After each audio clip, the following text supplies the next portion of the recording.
Hello friends. तो हम इस वीडियो में चतुर्भुज के गुण के बारे में देखेंगे, जो कि समलम चतुर्भुज है, समद्विबाहु समलम चतुर्भुज है और समांतर चतुर्भुज है। ये तीनों त्रिभुज के हम लोग आज गुण के बारे में पढ़ेंगे और जो बच जाएंगे वो अगले वीडियो में हम लोग देखेंगे। तो विस्तार से देखेंगे कि कब हम समलम चतुर्भुज बोलेंगे, कब हम समद्विबाहु समलम चतुर्भुज बोलेंगे, कब हम समांतर चतुर्भुज बोलेंगे। तो चलिए सबसे पहले हम देखते हैं समलम चतुर्भुज के बारे में। तो ये चार रेखाखंडों से मिलकर बनी एक आकृति है चतुर्भुज। लेकिन इस चतुर्भुज में हम जब देखेंगे तो एक ये चार भुजा है, ये भुजा आपका एडी भुजा है, बीसी भुजा है, एबी भुजा है और डीसी भुजा है। लेकिन जब हम समलम चतुर्भुज का डिफिनेशन देखेंगे तो जिस चतुर्भुज की सम्मुख भुजाओं का एक युग्म समांतर हो उसे समलम चतुर्भुज कहते हैं। जिस चतुर्भुज की सम्मुख भुजाओं का एक युग्म समांतर हो उसे क्या बोलेंगे हम लोग? समलम चतुर्भुज बोलेंगे।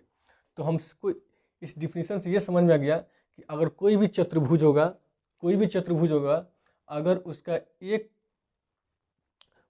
भुजा का युग्म अगर समांतर हो जाएगा तो उसको हम लोग क्या बोलेंगे? समलम चतुर्भुज बोलेंगे। तो इसमें हम लोग देखेंगे कि कौन ऐसा भुजा है जो क्या है? समांतर है। तो देखेंगे यहाँ पे एक भुजा आपको समांतर दिखाई दे देंगे। ये जो ए बी है वो किसके समांतर है? डीसी के समांतर है। ठीक है। समांतर का मतलब होता है, जैसे मान लेते हैं कि कोई भी दो रेखा जिसके बीच की दूरी एकदम हमेशा बराबर रहे। जैसे मान लेते हैं कि रेल की पटरी हो गई, रेल लाइन जो हमेशा क्या होती है? एकदम बराबर ही होती है, कहीं भी जाएंगे वो बराबर ही मिलेगा, वो आगे जा करके क्रॉस नहीं करना चाहिए। तो ऐसे ही रेखा को हम लोग क्या बोलते हैं? समांतर रेखा बोलते हैं, समांतर रेखा बोलेंगे। जैसे मान लेते हैं कि यहाँ पे ये लाइन समझाने के लिए, जैसे ये आपका क्या हो जाएगा?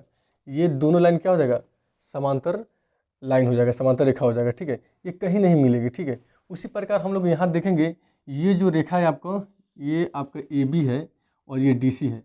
अगर हम इसको आगे बढ़ा देंगे तो ये कभी भी एक दूसरे को नहीं काटेगी।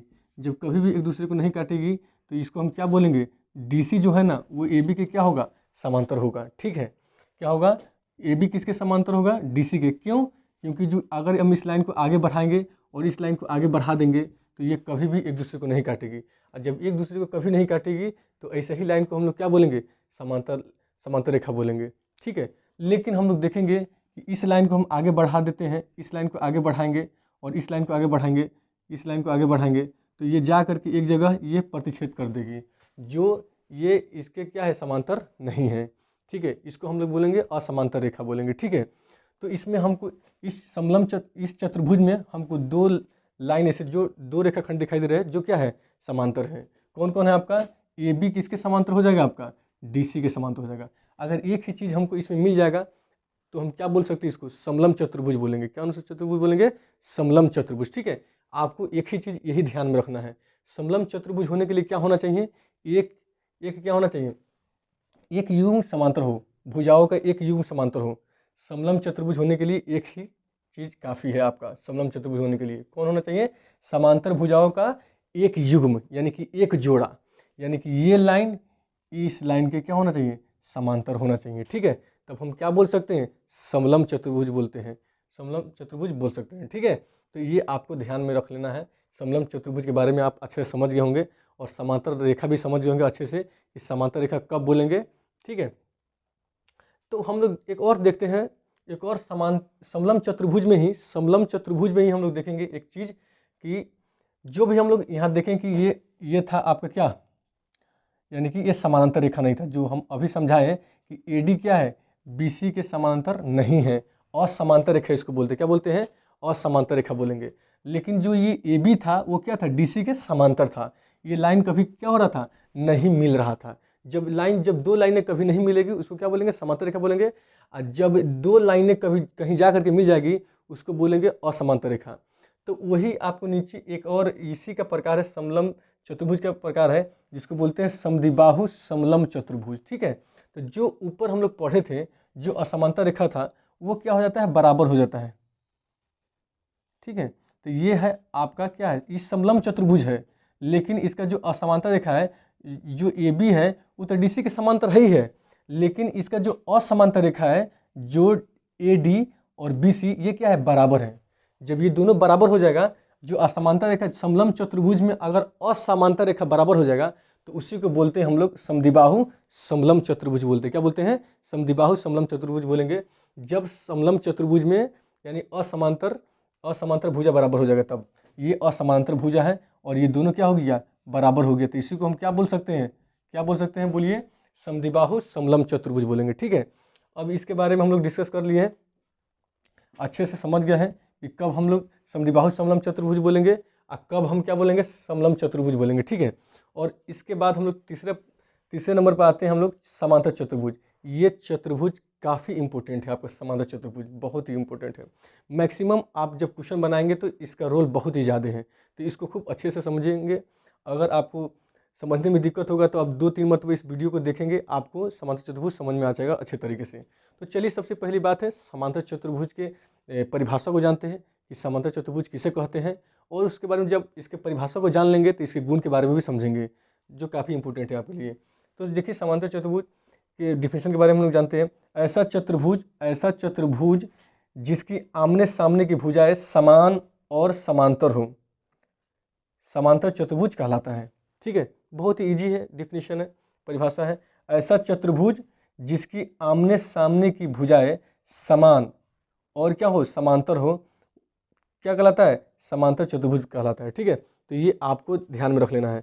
जैसे मानते हैं हम इसके, जैसे ये AB है, ठीक है, ओके, जैसे ये AB है, AB के सामने का भुजा कौन है आपका, DC है। कौन है, AB है ना, AB ये आपका समांतर चतुर्भुज है। कौन चतुर्भुज है, समांतर चतुर्भुज, याद रखेंगे। ये जो AB है और AB के हम समझाए थे जब इंट्रोडक्शन क्लास में कि इसके सामने का भुजा कौन है, DC है। AD के सामने का भुजा कौन है, BC है। ये सब हम समझा दिए थे। ये जो AC है और ये DB है, ये क्या है, विकर्ण है। ठीक है ना, इंट्रोडक्शन क्लास में हम आपको अच्छे तरीके से बता दिया था ये सब चीज़ें। तो यहाँ पर हम लोग देखेंगे कि जो AB है, जो AB लाइन है वो DC के क्या है, बराबर है। क्या है, बराबर है। जो AB लाइन है वो किसके बराबर है, DC के बराबर है या CD के बराबर है। ठीक है, और जो AD लाइन है, AD वो BC के क्या है, बराबर है। क्या है, बराबर है। फिर सुनेंगे एक बार, इसमें 3-4 गुण देखेंगे हम लोग। ठीक है, तो 3-4 गुणों को खूब अच्छी तरीके से सुनेंगे, समझेंगे।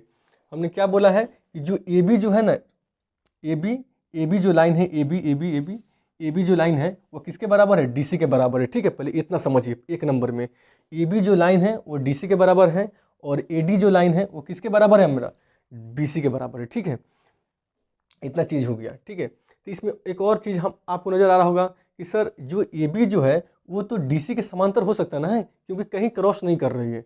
तो आप बोल सकते हैं, एकदम डायरेक्ट बोल सकते हैं कि यस रहा होगा कि जो AB है ना वो किसके समांतर रहा होगा, DC के समांतर रहा होगा। देखिए, AB जो समांतर है वो किसके समांतर रहा होगा, DC के या CD के समांतर रहा होगा।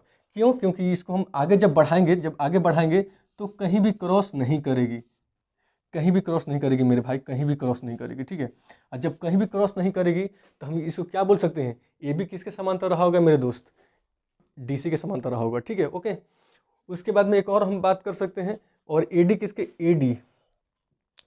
समांतर रहा होगा, AD किसके समांतर रहा होगा, BC के। समानांतर का सिंबल देख लीजिए, ये समांतर का सिंबल है, समानांतर का सिंबल देख लीजिए, और ये बराबर का सिंबल है। ठीक है, तो ये दोनों पे ध्यान रखेंगे आप लोग।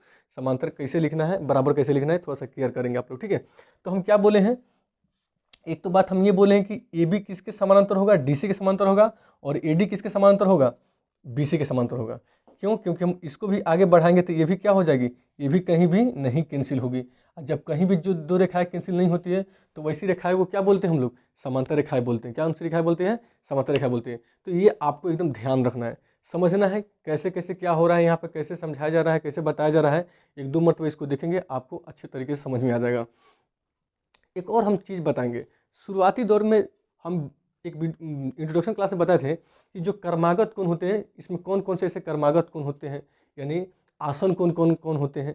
तो ये तो आपको शुरू में बता ही दिए थे कि कोण A और कोण D क्या हो जाता है, आसन कोण हो जाता है। कोण A और कोण B क्या हो जाता है, आसन कोण हो जाता है। कोण B और कोण C क्या होता है, आसन कोण हो जाता है। कोण D और कोण C क्या हो जाएगा, आसन कोण हो जाएगा। तो ये देखेंगे हम लोग इस चतुर्भुज में कि जो आसन कोण होते हैं ना, आसन कोण जो आसन कोण होते हैं या कर्मागत कोण होते हैं, उस दोनों का योग कितना हो जाता है मालूम है आपको? 180 डिग्री हो जाता है, यानी समपूरक के बराबर होता है। ठीक है, कितने के बराबर हो जाता है? समपूरक कोण के बराबर हो जाता है। ठीक है, तो हम देखेंगे कि कोण ए है, ये यहाँ पे कोण ए दिखाई जो दे रहा है आपका, कोण ए आपको जो दिखाई दे रहा है, कोण ए किसके बराबर हो जाएगा आपका?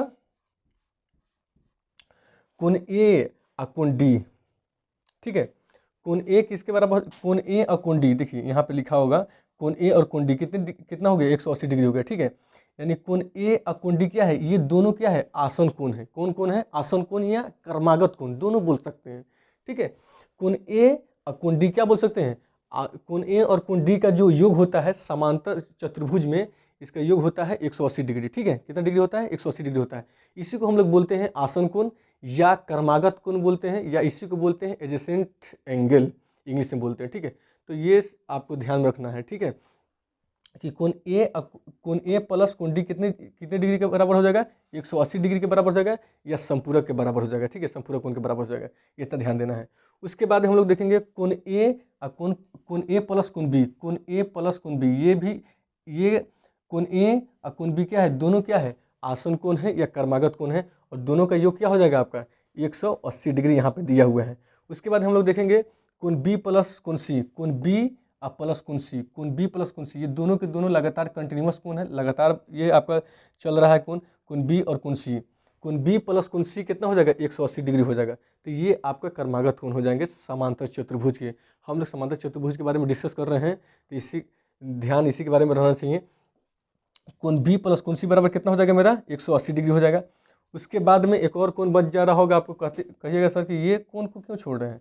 चलिए इस कोण को भी हम ले लेते हैं। कोण सी प्लस कोण डी कितना हो जाएगा? कोण सी प्लस कोण डी कितना हो जाएगा? 180 डिग्री हो जाएगा। तो इस तरीके से ये 3 गुण इधर आपको पूरा अच्छा समझ में आ गया होगा कि कैसे कैसे हमने आप लोग को समझाया है। आप लोग इसको फिर से देख सकते हैं अच्छे तरीके से। एक और देख लेंगे हम लोग, ये जो समांतर जो चतुर्भुज है, जो समांतर चतुर्भुज है, एक दूसरे को क्या करते हैं? समद्विभाग करते हैं। ठीक है, जो इसके विकर्ण होते हैं एक दूसरे को क्या करते हैं? समद्विभाग करते हैं, यानी बराबर हिस्सों में क्या करते हैं? इसको बांटते हैं। जैसे यहाँ पर देख लेंगे, यहाँ पे लिखा हुआ है 4 नंबर पर, देखेंगे कि जब समद्विभाग करेंगे समद्विभाग करेंगे तो एओ किसके बराबर हो जाएगा? जो एओ है यहाँ से लेकर के यहाँ तक एओ, ये किसके बराबर हो जाएगा? उसी के बराबर हो जाएगा। और ओडी किसके बराबर हो जाएगा?